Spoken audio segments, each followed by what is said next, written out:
শেষটা কেন মৃত্যু হলো? যাকে এখন গোটা বিশ্ব কালনাগিনী ভাবছে, সত্যি কি মেয়েটা কালনাগিনী হয়ে ঘরে এসেছিল, নাকি তাকে পরিস্থিতি বাধ্য করেছিল? একচেটিয়া বউকে কেন দোষ দিচ্ছে অনেকেই, বুঝলাম না। ওনার মায়েরও তো উচিত ছিল ছেলেকে বোঝানো, যাতে বউকে এখন থেকে একটু সময় বেশি দেয়, গুরুত্ব দেয়, যেহেতু উনি মায়ের কথা শুনে এবং মা ভক্ত।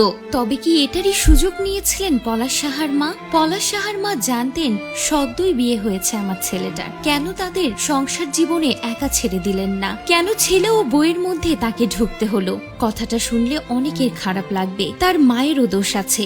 এই দেশে প্রচুর মা ভয় করে যে ছেলে বিয়ে দিলে তারা একেবারে বউয়ের হয়ে যাবে আর তাকে ভালোবাসবে না, বউ হয়তোবা ছেলেকে পর করে দিবে। অথচ মা হচ্ছে একটা বট গাছ, একজন গার্জিয়ান এবং সবার ঊর্ধ্বে। ভুল করলে মা শুধরে দিবে, মা ছেলে ও বৌমাকে শাসন করবে, আবার ভালোবাসবে। অথচ বউ যে একটা মানুষ এবং সবাইকে রেখে নতুন পরিবেশে এসেছে, তাকে যে গুরুত্ব দিতে হবে, তাকে বুঝতে হবে, তাকে সময় দিতে হবে, এগুলো মানতে নারাজ মায়েরা। সবাই তো এক না, সবার ম্যাচুরিটি এক না।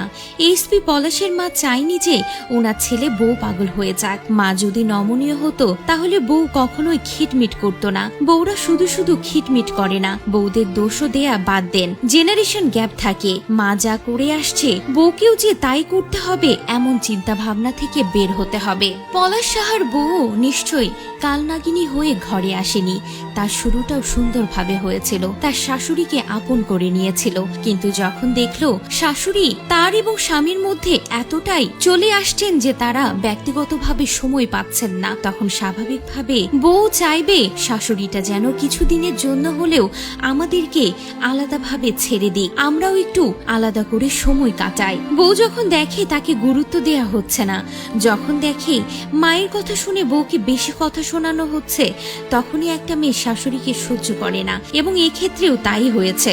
ছেলের বিয়ের পরে তাদেরকে তাদের মতো মাঝে মাঝে ছেড়ে দেওয়া উচিত ছিল পলাশ সাহার মায়ের। যদি ছেলে মায়ের দায়িত্ব পালন, খোঁজ খবর ও ভরপোষণ না দেয়, তাহলে সেটা অবশ্যই 200% অন্যায় এবং সেইটা নিয়ে মা 200 বার কথা বলা ও রাগ হওয়ার রাইট রাখে। কিন্তু বউ ছেলের ব্যাপারে বেশি হস্তক্ষেপ ও বেশি শাসন, এগুলো খারাপ এবং তার পরিণতিতেই আজকে এই পলাশ সাহার এমনটা হয়েছে। তবে আমাদের সমাজ বরাবরই বউদেরই দোষ দিয়ে যায়, কিন্তু ভেবে দেখুন একটা বউ কি প্রথম থেকে খারাপ হয়ে আসে?